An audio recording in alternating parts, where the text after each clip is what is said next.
For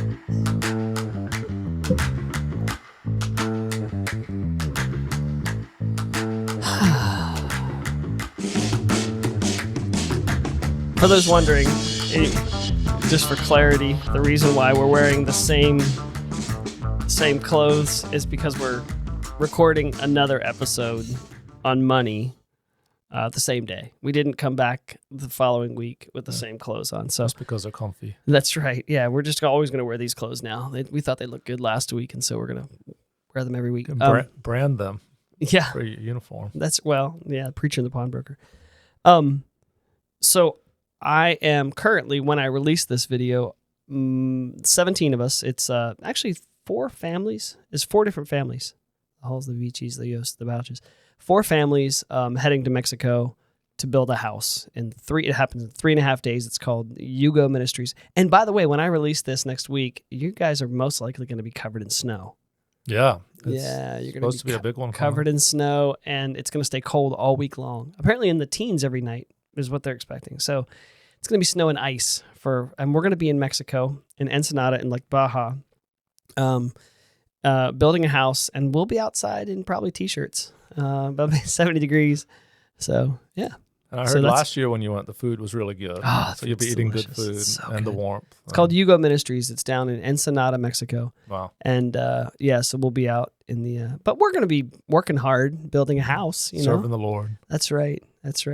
Yeah. No, it's actually a really great ministry. It's pretty cool. So I'm looking forward to it. Things. Yeah, really looking forward to it. We talked last time about, sorry, I just have to tell this story. We were just talking about our kids.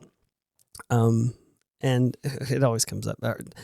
Being parents of adult children and how it's challenging. And you were talking about the work ethic in one of your children, and I just have to tell you this story. I don't know if I told you this story. So Thomas and I, it was the day Brandy had gone somewhere. She was out of town with the other children, I can't remember. She was taking someone to an airport or something. Thomas and I were, it was before the wedding. They were at like a bridal party or something. Thomas and I stopped to get lunch at Murphy's, the coffee shop where one of your sons works. And we're sitting there eating. Have I told you this story? No, I don't think I had. Yeah. So we're sitting there eating, and I heard someone say, "Hey, Elijah, take your break." And so the next thing I see is out of the corner of my eye, if anybody who's local that listens to this knows that outside of Murphy's is a pond, and there's a dam, right? Out in the corner of my eye, I see the shooting down the dam, and I'm looking over, and it's Elijah just sprinting full speed down the dam.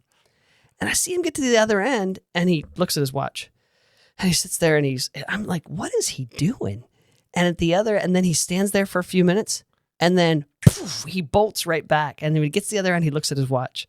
And I asked him about it later, and I was like, what were you doing?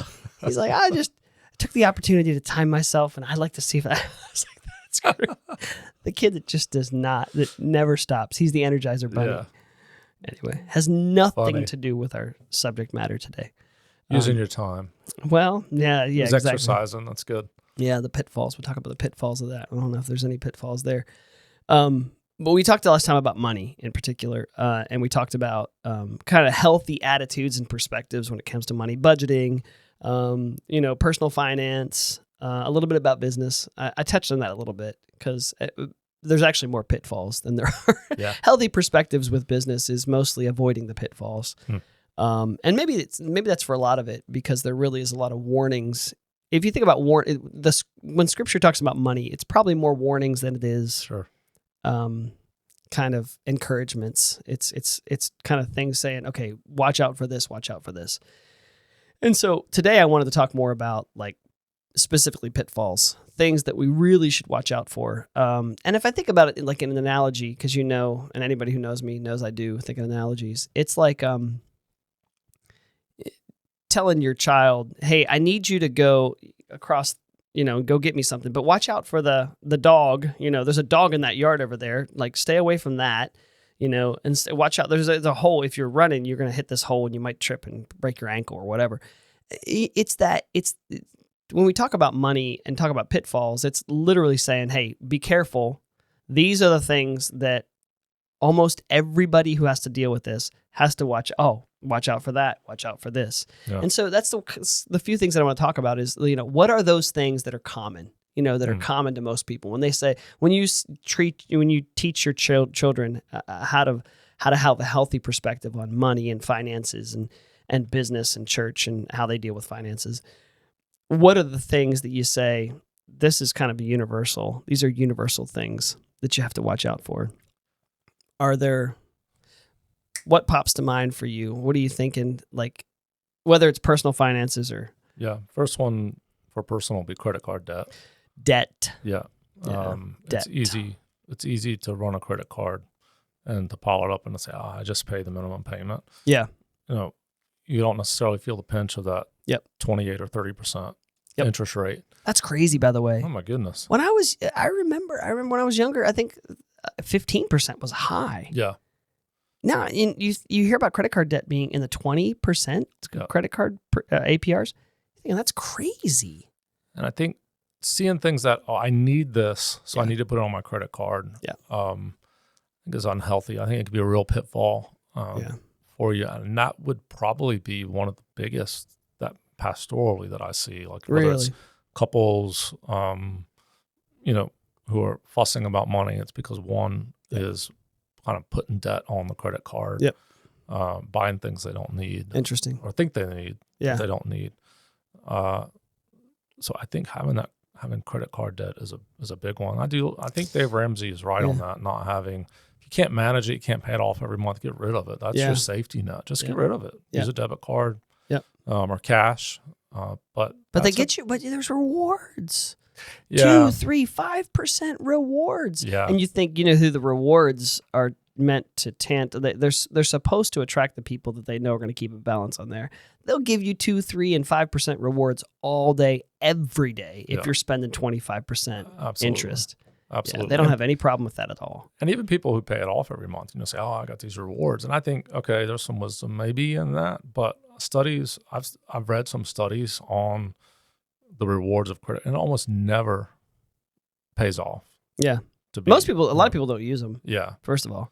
And so I would encourage to always err on the side of paying as you go. It's interesting that you say credit card debt in particular. You say credit card debt. And one of the reasons why that's such a distinction is because, so a vehicle loan, has, and this is my world, collateral behind it. There is collateral. Now, is it healthy and responsible to have a loan on a vehicle and always have a car payment? Probably not. If you can avoid a car payment, avoid it. Buy it with cash. Save up your money, buy it with cash. And so most people can. We just choose not to. But the thing about it, even a vehicle loan, even if it's not the wisest thing to have, there's collateral. Yeah. Usually, most people that use loans for cars are upside down for at least a few years in the first couple, which means they owe more than what their car is worth, their collateral is worth. But at least there's something tangible that debt was applied to. Credit card debt, almost always, it's not. It's what you ate last week, or what the vacation you took, or some experience you had, or something that is gone, right? There's no tangible. And so in the world of debt, not all debt is created equal. You can say, and Ramsey would, that all debt's bad, right? But it's not all created equal. So it's interesting you said credit card debt, because that in particular, that's an easy one to avoid. You don't need, most of the stuff people buy with credit cards, you didn't need anyway. Yeah. Right? And so if you didn't need it anyway, why in the world did you put it on debt? Yeah. So, it's a good one. So I think that's a big one. There's tons of credit card debt in families. And I think some of that, particularly families who have kids, sometimes there's this tendency to want to give your kids experiences. Yeah. Whether that's athletics or music or, vacations or other things. Like, we feel bad, my kid they missed out because this family, that family, the other family. And we all feel that to some extent, at some point. But it's not worth going into debt over. Yeah. You're giving money to a bank and you're paying on it for however many years you have to pay on it for an experience. And there are a lot of statistics about that, what it takes people to pay back. And again, this is usually things you couldn't save up for, which means, by definition, you're not going. If you couldn't save up over several months to pay to save that money for that experience, you're not going to pay it off in a month or 2 or 3. It's going to take you even longer to pay it off because you couldn't save it. Yeah. So credit card debt. What else? So I think about. You said credit card debt in marriages. Is that one of those things that you see disputes? Finances in general are big disputes. I think the big 3 are always finances, communication, and sex, intimacy. Those are the 3 that tend to be the big challenges in marriage if they're not seen, what I would say, through the lens of Scripture. If you don't have a good biblical understanding of those 3, or say you have 2 of the 3, you're going to encounter a trip up that can impact you and impact your level of intimacy with your spouse. And I mean that in a broader term than what our culture does. Right. Emotional, mental, spiritual intimacy is important, just as important as a physical intimacy. But all of that can impact. They can, in fact, what my experience has been is those 3 are always entangled. So it's not just, let's get the finances right and then the communication, the other fall into place. It's probably an entanglement of all 3 in some way. And that's also, I bet you all of those are probably amplified by a lack of good communication. Yeah. And that's, back to our other episode, which was talking about budgeting and having expectations for my money, and then having the same expectations in a marriage.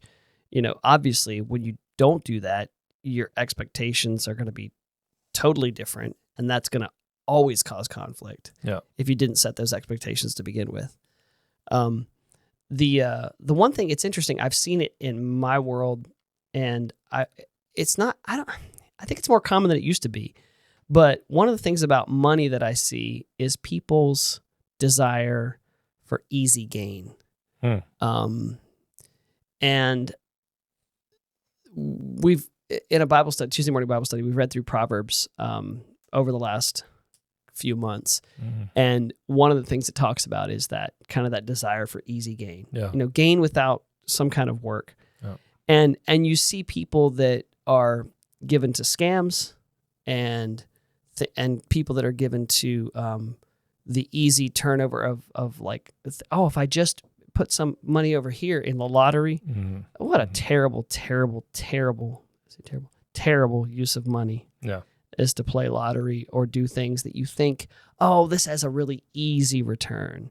Or people that have said, and it's funny because I remember back in the, when it was the early 2000s. It was probably right around the tech boom. I don't know if you remember how all the tech companies were just going crazy. Are you into Dell? Are you have Dell stock? You have and I will never forget. I was standing at the Enterprise rent-a-car. For some reason, I had to get a rental car, and the 2 people on the other side of the counter, probably making above minimum wage, but not much.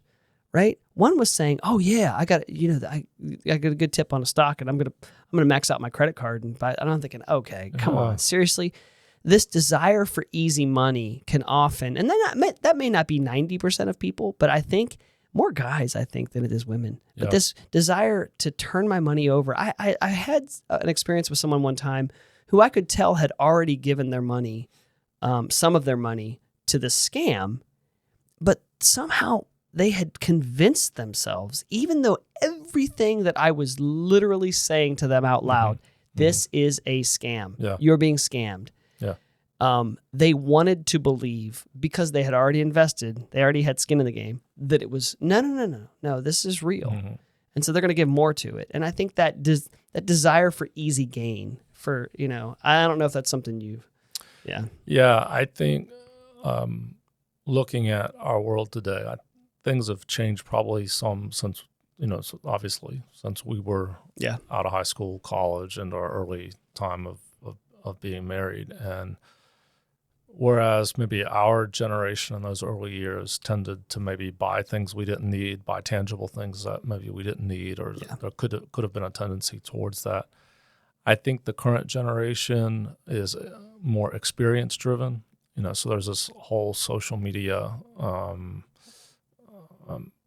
perspective of traveling here, going there, doing this, doing Interesting. that. And so there can be a tendency to spend money on experiences, and which is good in some ways. Like I think, I'd much rather spend some money on, going to visit another culture or country or whatever. Yeah. But when I go into debt in order to do that, as you were saying, there's nothing tangible now that I have connected to that. So if I'm putting it on a credit card, or I'm taking maybe money from savings that I need to keep in savings to buy a new car later on, if I'm doing those sort of things, once that experience is over, it's done.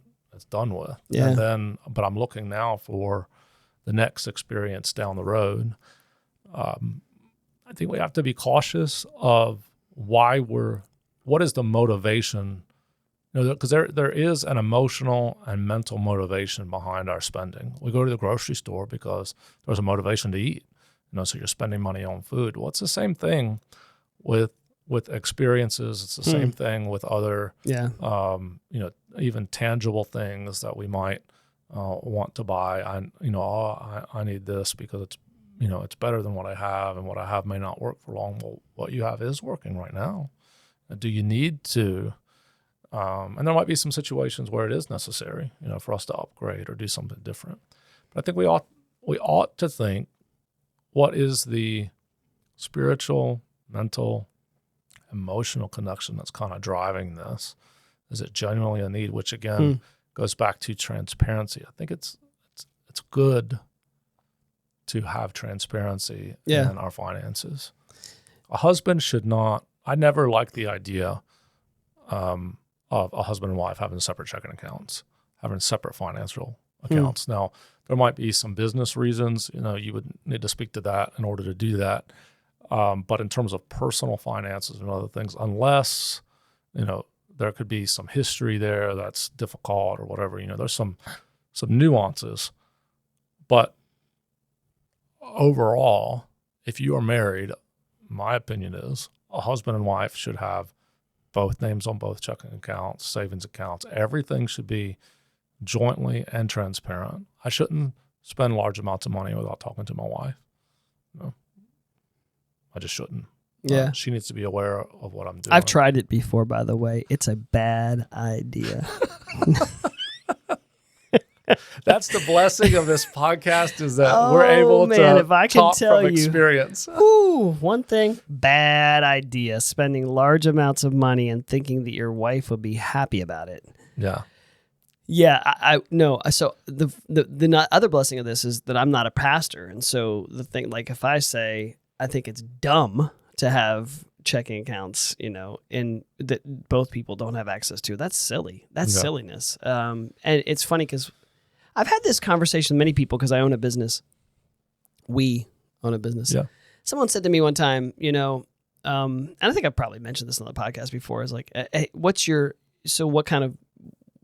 how's your business structured? It's an S Corp. So in an S Corp, you have to have shareholders. Oh, who are the shareholders? My wife and myself. Who owns what? And I say it's 50%, 50%. And it's there's so many opinions about that. Oh, well, you could have some tax advantages if it was 51% her and woman-owned business, or why wouldn't you maintain 51%, for control? And I'm like, wait, you're asking why I wouldn't want to control my wife's interest in our business? No. Well, you're the one in the business, and I've had all kinds of conversations about that, and I think it's stupid. And so the same thing with checking accounts. I think it's dumb to want to control things when it should be a partnership. Marriage is supposed to be a partnership. If you can't perceive it as a partnership, an equal partnership, then you've got other problems. Yeah. Right? If you can't perceive your money as equal among you, like and both people, even though here's the thing. My wife stays home and educates our children and has for 24 years. For the first year of marriage, she worked outside the house, but she stayed home, educates the children, and takes care of our house and takes care of me because God knows I need it. And she doesn't earn a salary for that other than what the business pays her. But people could even perceive that as, oh, well, then you should have more control or whatever. And I think that's silliness. And that's the other thing that money does to us. Sometimes money goes to our head. Yeah. You start making a little bit or whatever, and it goes to your head, and it changes the way you think. It changes the way you act. And if money is changing the way you think and the way you act, then that's a bigger problem. I had a good friend who we're the same age, and he was a medical doctor, is a medical doctor, and he was on the board of directors of a Christian school that we were helping to get launched, and we were talking one time because he was fairly fresh out of college, like I was fairly fresh out of college at that time, but his income was increasing pretty rapidly. But he's a very frugal guy, tries to handle his finances in a very godly way. But he said, he had to have a plan. He had to have proper perspective, because now that he came, his dad was a pastor, and so their income, as children growing up in the house, was pretty low. And so now that he was a medical doctor, a lot of money was coming in, and he was growing. And so, you have to have a proper perspective of it, or else it is easy for it to grab a hold of you, and you have to have an unhealthy perspective with money. And I think that's very clear, particularly, young people who are starting out. You may be starting out from nothing. You may be that self-made man or self-made young lady. No such thing. Yeah, I agree. No such thing. And that's the perspective. I did this myself. Yeah. But as you said, and as I would say, my wife's role may be different. And even beyond my wife, other people who have influenced my life, their role may be different, and I may have a more public role. But that doesn't mean that I should just take the financial portion and run with it and not keep everyone else in the dark. Yeah. Particularly my wife. I think husbands particularly err in that. Yep. And it leads to disaster, by the way. Yeah. Yeah. Most of the time it would lead to disaster. Even if your wife is not interested. Yep. And, I don't care whatever you want to do, make time to talk about it and to have two sets of eyes. Even if nothing were to happen that would be ungodly or inappropriate, just the idea that if you're a husband who is maybe generally managing the finances of your home, to be able to have your wife in the know should something happen to you. I'm reminded of my wife had a cousin who was also a very godly man, and he worked for Michelin Tire. He was an engineer for them. He was pretty high up in the company. His wife, to my knowledge, I don't think she worked outside the home at all, raised their kids and other things. But he was in his mid-60s, I think, might have been 50s, had a massive heart attack and died. Oh, wow. And and he was healthy. He was running marathons. He was doing other things. But he had, when she finally got to his computer after all that had happened, he had a file on the desktop of his computer, when Roy dies. And to explain everything to her, even down to how to program the remote to the TV. That's great. It's a thoughtful person. I think someone keeping his wife aware of what is happening, what's going on, even after death. Yeah. There's ways that we can do that, to think about others, that sacrificial love, for others.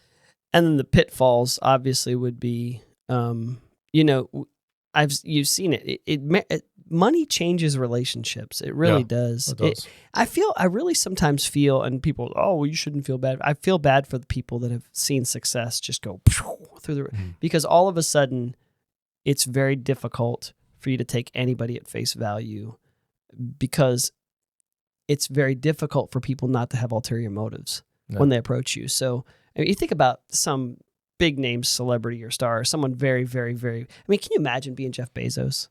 One of the wealthiest people in the world. Yeah. And you think, Jeff Bezos, does anyone approach him with no expectation that how this might benefit me, knowing Jeff Bezos? Yeah. And you think, that's kind of that's the thing people don't think about. Oh, I want this, I want that. Do you really want what comes with it? And that's the thing about even having wealth. There's a lot that comes with having a lot of money. The big pitfall, and I think one of the big pitfalls, is when you start to make money, people perceive you differently. Yeah. Even if you think you can handle money and you could handle a lot of it and you could handle success, what what you may not be thinking about is, can you handle how it changes other people in your sphere and the way they perceive you and the way they talk to you, the way they think about you, the way they, and thinking, wait a second, is there some ulterior motive here that this person is? And I'm not speaking from experience because, I've had limited success in my world. So, and my family, my group of friends and family are still the same. But people, I just think that's one of the things people don't think about is the pitfalls of really rapid or significant success. And I would say also that comes when your power level becomes greater over people. So like in business, I think, when you're the owner of a business, particularly if you have multiple employees, that can kind of be that, people being nice just to get something out of you, and then in the church, your pastor, you're in leadership. Sometimes people want a position in some way, so they want to take you out to dinner. They want to do this, they want to do that. And again, I haven't experienced that either. Thank the Lord. I'm grateful for that. But I think, how do you avoid those things? You avoid them through genuine transparency and community. And that is a principle that should carry through your finances, your life, being transparent. If I've got to hide it, why do I have to hide it? Yeah. Why do I have to hide this from other people? Why do I have to keep, what is this unspoken rule that everything with regards to our finances has to be private? Yeah. Well, it's one of those things, when you talk about intimacy, people get very, very, it's funny. I bet as a counselor, and I know that's not your primary role that you do, but I would imagine for counselors, people would be probably more inclined to talk about their sex life or their other things. When you start talking about people's finances, people get really sensitive. Yeah. And the reason for that is because I don't want people to see every financial decision I make or have made, and the reason why is because I think it speaks volumes about you, right? That's a good point you make. So the marriage inventory that I normally give every couple before they're married, it asks a question, which is optional, but it does ask the question, how much money do you make in a year? So you can see how much she brings in, how much he brings in. And there are people who are very sensitive about that and won't fill that out, but they'll fill out all of the other details that are like, very personal. To me, like very much more intimate, in other personal struggles. Right. All that with no problem at all. Maybe because you're the pastor and they don't want you to know if they're tithing or not. Well, which is an interesting point, because one of the things, I'm going to jump to, we can jump back to personal or business, but I'm going to jump to the church thing. We were in Zambia.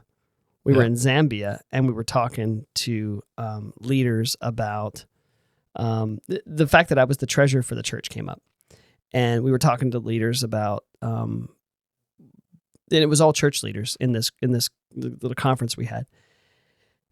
And I was thinking, what do I have to offer here? And I said, well, I'm the treasurer at the church, and there's certain principles that we have in our church. And one of the things is to, as the pastor, remove yourself from the roles as far as giving.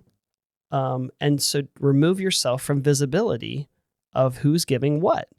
And that was a foreign concept. They looked at me like, they wanted to make sure the interpretation was right. Yeah, because it was kind of a foreign concept. Wait, you don't want me to know? And the reason why, and it might be the reason why someone's hesitant is because they think, oh no, they're going to know whether I'm tithing or not, right? And in the churches, I was going to say, it's important that money doesn't change the way you perceive someone. Yeah. And that's a tricky part of church finances. It is. As a pastor, I think when you're putting people into positions of leadership, so Paul says it's a good thing to desire to be a leader in the church. So when you're looking for people who are leaders, so young man, young lady who wants to be a leader in the church, you want to serve in some area, whether it's teaching Sunday school, serving, whatever, I think those people should be supporters of the church. So I think there are some times where you need to know, is this person supporting? I think where it becomes tricky and can become a pitfall, and for pastors and leaders in the church, it has become a pitfall, is distinguishing between those who give more than those who give For less. sure. And you have to work at listening with the same intentionality to the guys who have a lot of money, and also listening with intentionality to the people who don't have a lot of money, particularly as it relates to the direction of the church or the leadership Sure. of the Yeah, church yeah, or other things, yeah. because you can kind of say, this person's successful, they understand they have more understanding, so we're going to listen to them. And there is something to be said for that, but not to the neglect of the person who may not have very much, Yeah. but still may have some wisdom to offer in a particular situation. Sometimes we can be quick to say, oh, that person doesn't really know what they're talking about. So I think listening with an open ear to what the Lord may say through people, and I think it is a pitfall to not listen. Mm-hmm. Yeah, I think it's an interesting point about church finance, and I think too, as far the treating people differently, and I didn't really even think we were going to go this way, and I think it's a really, really important because it deals with it's personal finance and business finance and church finance, is making sure that how we feel or think about money doesn't affect how we feel and think about people. Yeah. And that's a real and I was going to say, one of the things that I've seen in business, and one of the pitfalls of money is, and it's just flat out greed. It's just flat out greed is when money becomes, so I'll put it this way, estates. So families settling estates. I've seen it many times because they've come in trying to sell things and talking about all the challenges of the siblings now, that there's a collection of jewelry or whatever. And jewelry is just the tip of the iceberg with a lot of estates, that this person already snagged this piece or this piece. And you watch siblings just tear at each other because of stuff. Yeah. Stuff that they have perceived value. And it's not just sentimental stuff. This is stuff that they know that is worth money. Yeah. It's property and it's houses and it's jewelry and firearms and it's all kinds of stuff in my world. But you see it tear people apart. And I think that's the thing that is probably at the core is money can very easily change the way we treat each other, deal with each other, because there's always, and I think at the core of it, I would say, and one of the warnings that I would give people in personal finances, don't ever feel like you deserve it. No. I deserve that. Those two words, I deserve, are very dangerous words, especially in the instance of like an estate with a sibling. Well, I deserve that. She doesn't deserve that. Mm-hmm. You don't deserve it either. No. But I don't know if you've seen it. Well, what you're raising is interesting because, oftentimes people will either ask to use the church for a funeral or ask me to do a funeral if they didn't have a pastor. The person, wasn't maybe not a churchgoer or a churchgoer or became a believer like in the last few days of their life or something like that. Sure. But in certain situations where the funeral is really the last time the siblings speak to one another because the opening of the will or the trust or whatever is there, there was favoritism shown or other things. So I would say, one, there's an incumbent on the person who's leaving. I'm not saying you need to be equitable, but I do think it's important to be transparent. Again. Yeah.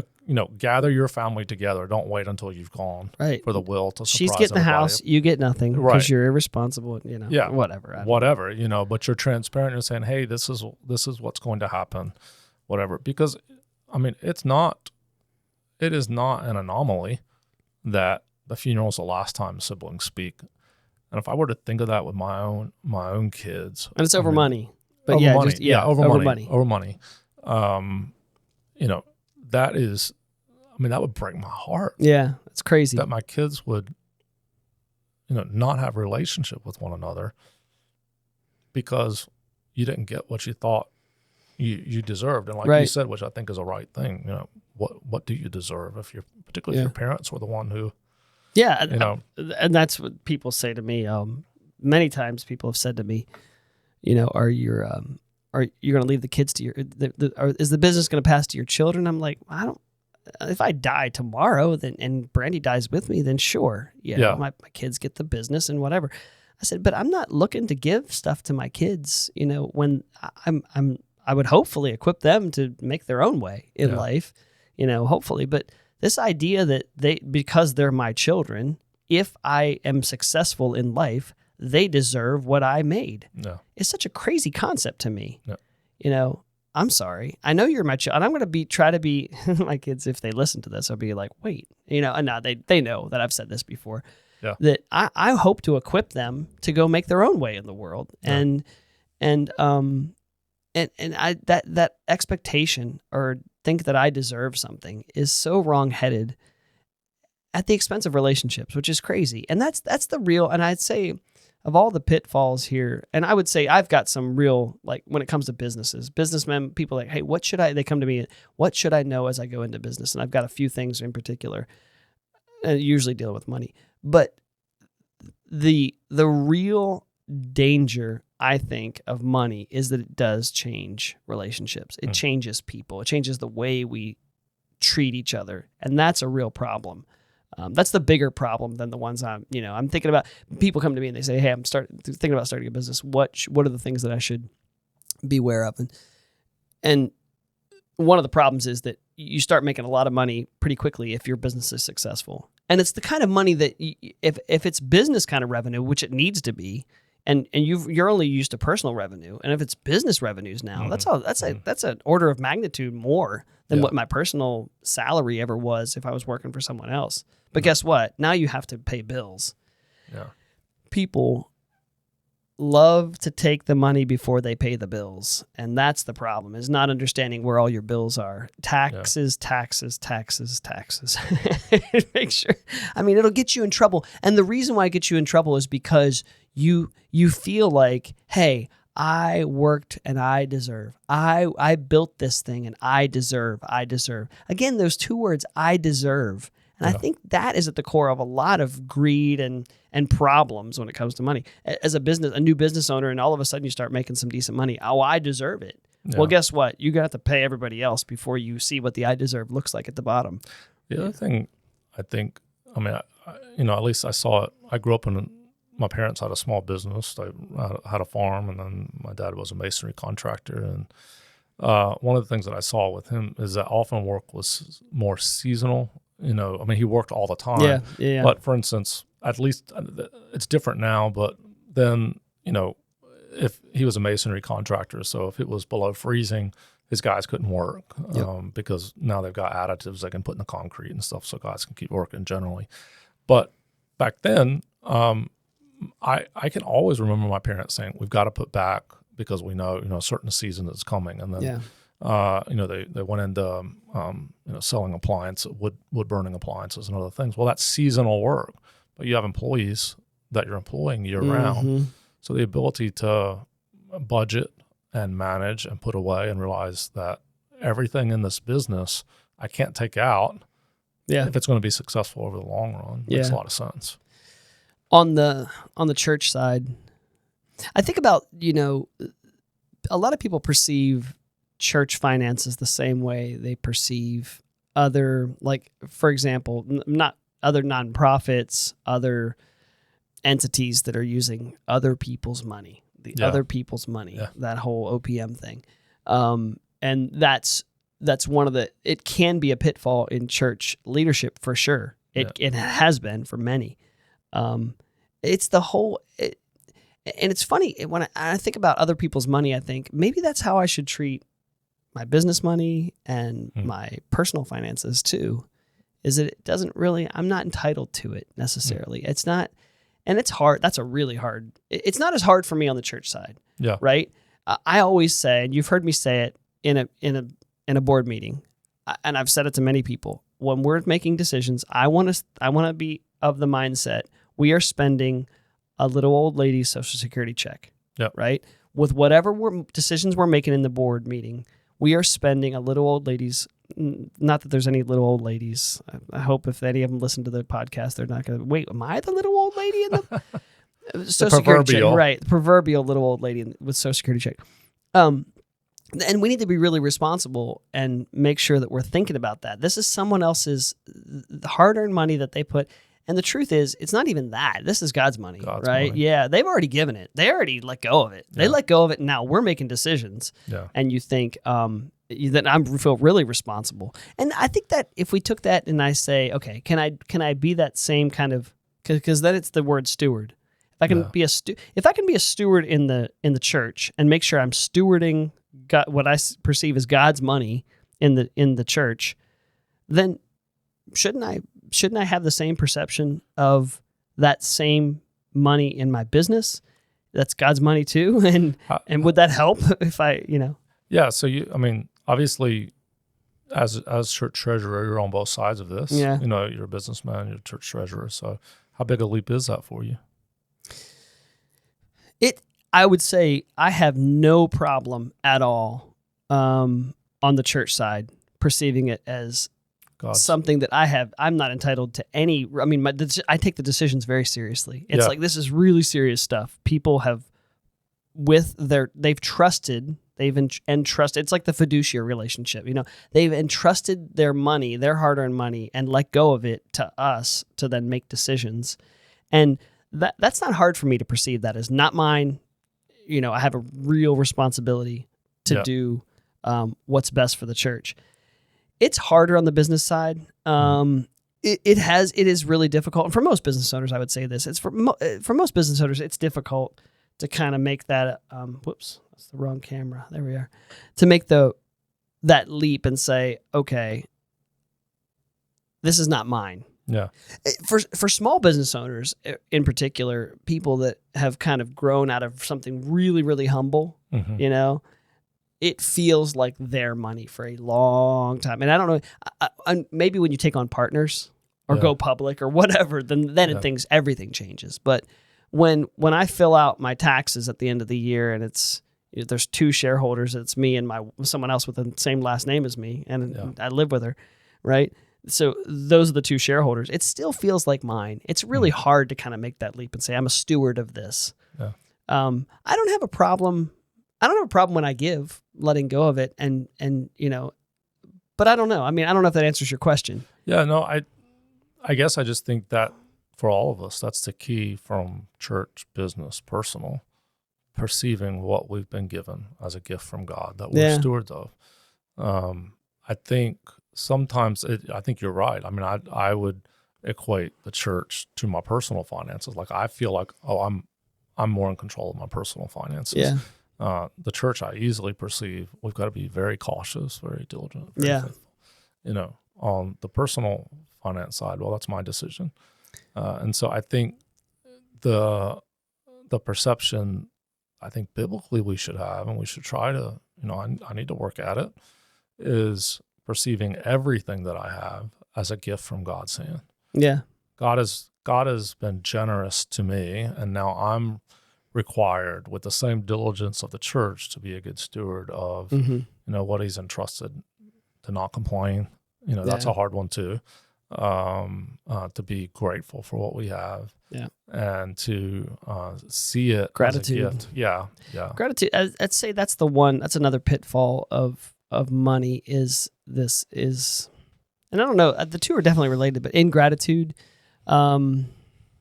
because the day that I think that I deserve it, or I earned it, or I made it, or it was my efforts, or my productivity, or my smarts, or my education, or whatever that produced this.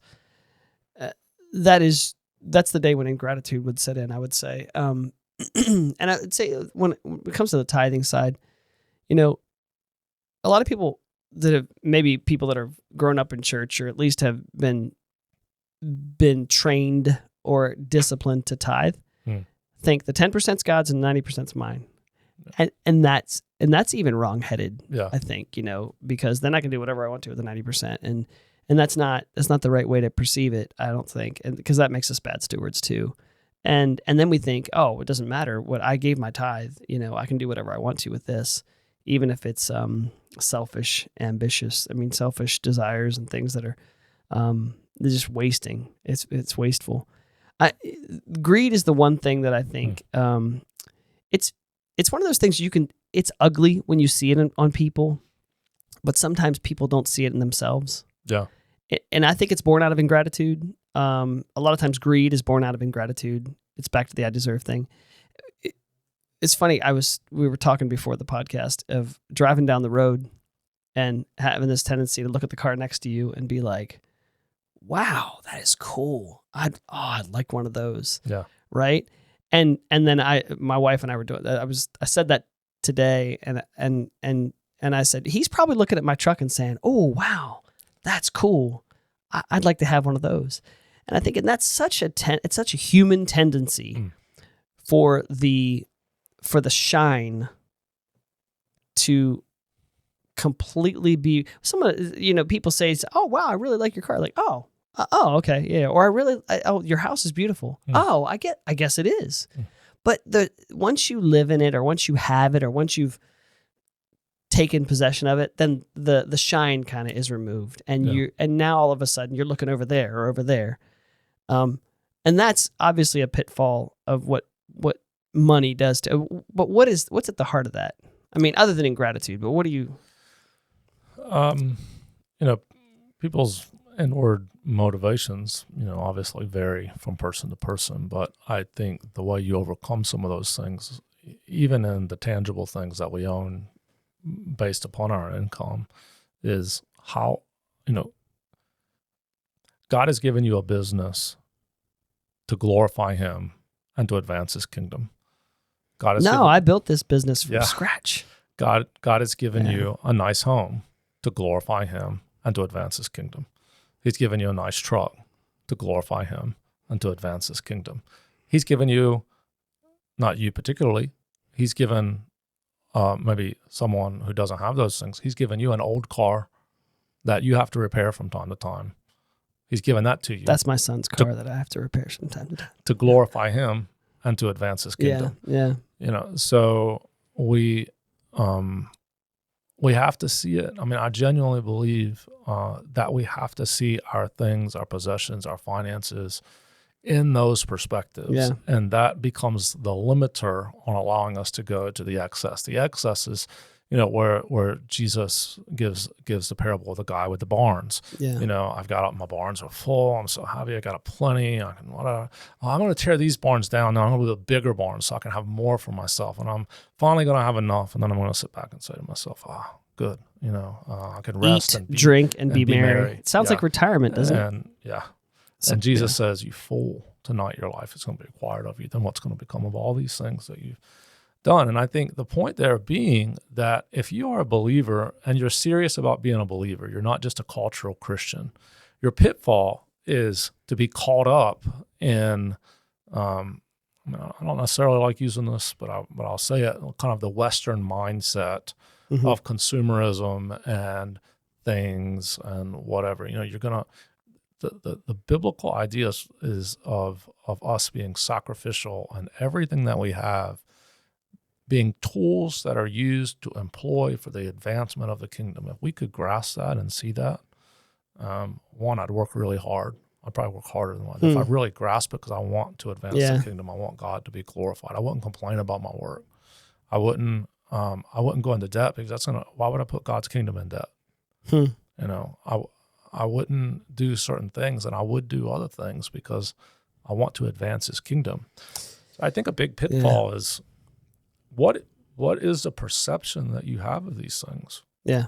If they're for you and your enjoyment and your pleasure, the thing is, when you employ all those things for God's kingdom, you get all the joy and pleasure out of it. I think the challenge is we're afraid we won't.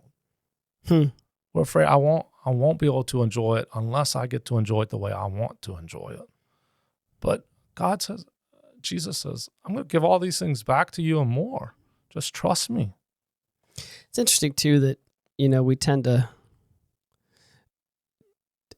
discount the eternal benefits versus the temporal. It's obviously the barns, that was for his own temporal gain, and he was, and the Bible says store up don't store up treasures for yourself on earth. Treasures for yourself on earth, but instead store up treasures in heaven where moth and rust and thieves don't break in. And you think, okay, well, so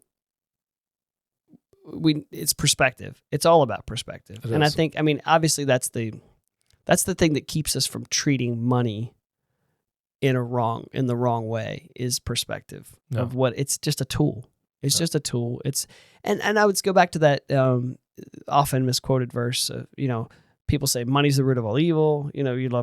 People say that it's obviously the love of money is the root. And I think some translations say the root of all evil, but I think probably a better translation is the love of money is the root of all kinds of evil. Yeah.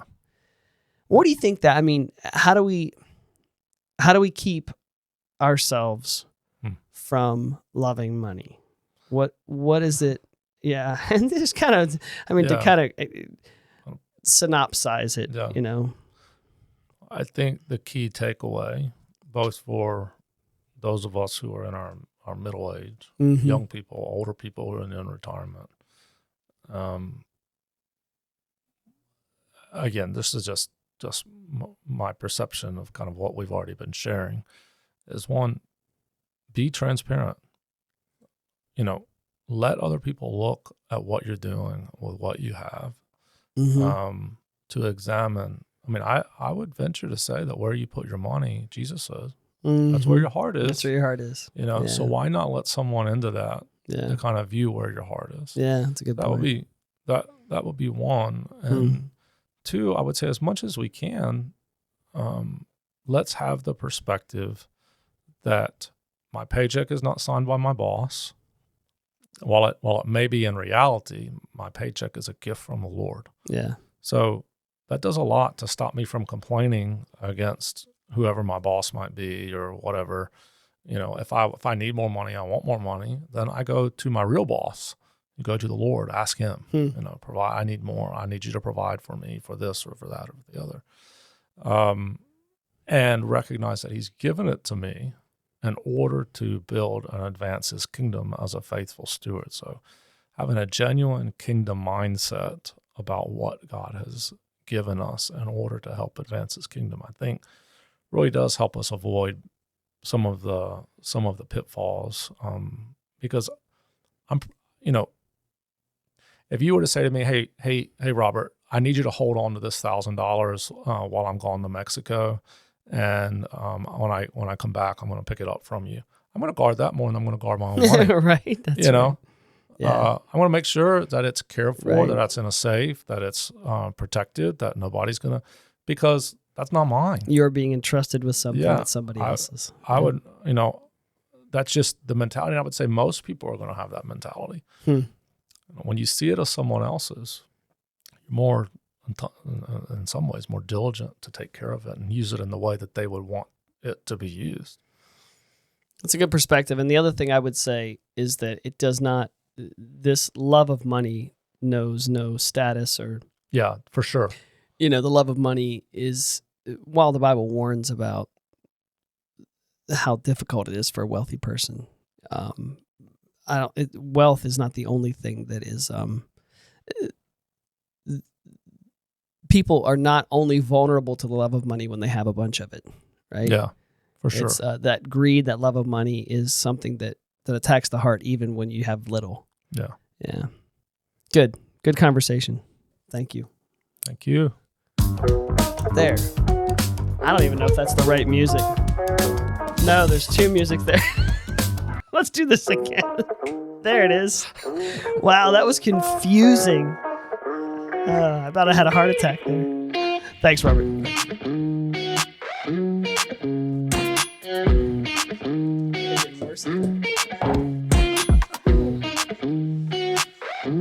Thanks.